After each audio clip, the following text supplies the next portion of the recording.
Salam teman-teman, salam semuanya. Nah, untuk mengawali pagi hari ini, ya mari kita bersatu dalam doa. Kita mau mendengarkan firman Tuhan, kita mau merenungkan sedikit akan firman Tuhan. Mari teman-teman kita bersatu dalam doa. Terima kasih Tuhan Yesus atas berkat-Mu hari ini. Terima kasih ya Bapa, kami sudah boleh bangun pagi dan sekarang yang baru. Tolong ya Bapa, supaya hari ini Engkau yang menyertai kami ya Bapa. Sebentar kami mau membaca firman-Mu, kami mau mengerjakan kehendak-Mu ya Tuhan Yesus. Terima kasih ya Bapa, hanya dalam nama Tuhan Yesus, haleluya, amin. Oke, jadi aku mau nyampaikan renungan yang berjudul tentang hikmat ucapan dan hikmat dalam bersikap ya teman-teman. Nah, ada satu peribahasa yang menurutku ini terkenal juga. Nah, jadi peribahasanya ini bicara tentang kalau mulutmu adalah harimaumu.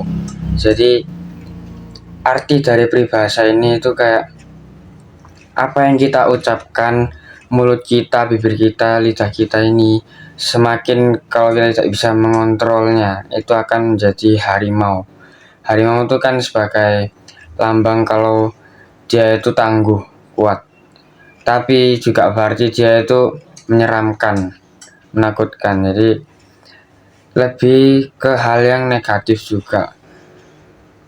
Jadi kok misalnya kita mengatakan yang tidak baik, kita bersikap yang buruk, itu yang akan menjadi suatu keburukan bagi hidup kita dan Tuhan tidak suka itu. Jadi ada ayat utama yang aku ambil, yaitu di Amsal 21 ayat 23-24. Ya, aku bacakan. Siapa memelihara mulut dan lidahnya, memelihara diri daripada kesukaran. Ayat 24. Orang yang kurang ajar dan sombong, pencemooh namanya. Ia berlaku dengan keangkuhan yang tak terhingga. Jadi orang yang kurang ajar, dia itu akan sombong dan dia akan disebut sebagai pencemooh. Orang yang sombong, orang yang disebut dengan pencemooh ini, dia itu berlaku dengan keangkuhannya sendiri. Seperti tadi yang dikatakan di Amsal 21 ayat yang ke-24. Nah, dia itu akan berjalan dengan kesombongannya, keangkuhan hidupnya. Oke, jadi aku mau nyampein juga 2 poin dari judul ini. Tadi kan juga ada hikmat ucapan dan hikmat sikap ya. Jadi yang poin pertama sudah pasti hikmat ucapan, dan poin yang kedua ada hikmat sikap. Nah, ada hikmat ucapan yang pertama. Hikmat ucapan ini kita coba buka di Efesus 4 ayat 29. Efesus 4 ayat 49. Nah, jadi aku bacakan Efesus 4 ayat 29. Janganlah ada perkataan kotor keluar dari mulutmu, tetapi pakailah perkataan yang baik untuk membangun di mana perlu, supaya mereka yang mendengarnya beroleh kasih karunia. Nah, oke. Jadi dari ayat ini ya kan sudah jelas sekali kalau misalnya jangan sampai perkataan kotor atau perkataan buruk itu keluar dari mulut kita ya teman-teman. Jadi poin memang susah aku juga tahu kalau itu susah, dan ya itulah yang namanya kita berusaha, memang pasti ada gagalnya, kita ada jatuh kembali, kita akan melakukan kembali. Tapi di sini Tuhan mengingatkan ya teman, pakai perkataan baik di mana ia perlu, di mana supaya perkataan itu bisa membangun teman-teman kita, lingkungan sekitar kita. Nah, yang kedua ada hikmat sikap. Hikmat sikap ini aku ambil ayat pendukungnya di Efesus 2 ayat 10.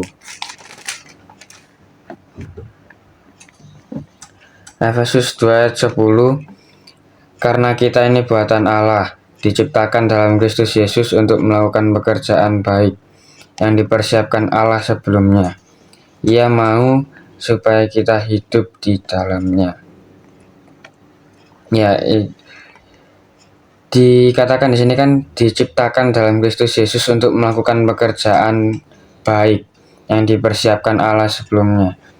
Jadi kok misalnya pekerjaan baik itu pasti sudah dituntut dengan sikap yang baik juga. Sikap yang baik itu pasti ada hikmatnya. Hikmat itu kan seperti kepintaran, kecerdasan yang Tuhan berikan pada kita kan. Nah, ya begitulah, supaya sikap kita boleh sadar akan perilaku kita saat kita mau mengatakan sesuatu, saat kita mau bertemu dengan teman atau orang yang bahkan menjengkelkan kita pun, hikmat sikap ini diperlukan juga, teman-teman. Jadi hidup kita ini semuanya itu harus seturut dengan firman Tuhan, karena dasar hidup orang Kristen, dasar hidup kita itu adalah firman Tuhan. Nah, untuk ayat penutup, mari kita buka di Amsal 10 ayat 19.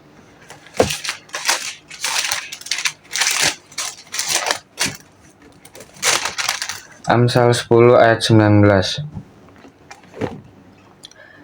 Di dalam banyak bicara pasti ada pelanggaran, tetapi siapa yang menahan bibirnya berakal budi. Nah, berakal budi yang berarti dia itu berhikmat. Nah, kan di sini dibilang di dalam banyak bicara pasti ada pelanggaran, tapi siapa yang menahan bibirnya berakal budi. Jadi Tuhan Yesus mengingatkan lagi bahwa kita itu harus menahan bibir. Jadi apa yang kita katakan bukan berarti kita tidak akan berbicara, tapi kita akan menahan, misalnya waktu kita masih emosi, jadi kita harus bisa menahan emosi itu dan kita tidak meluapkannya pada saat bertemu dengan orang. Jadi seperti itu. Terima kasih teman-teman. Mari kita tutup dalam doa. Terima kasih ya Bapa, kami sudah mendengarkan renungan, kami sudah membaca firman-Mu. Tolong ya Bapa, supaya hikmat itu semakin ada di dalam hidup kami ya Tuhan Yesus. Sertai kegiatan kami pagi ini ya Bapa, sampai pada sudahnya Engkau yang menyertai. Hanya dalam nama Tuhan Yesus, haleluya, amin. God bless semua, terima kasih.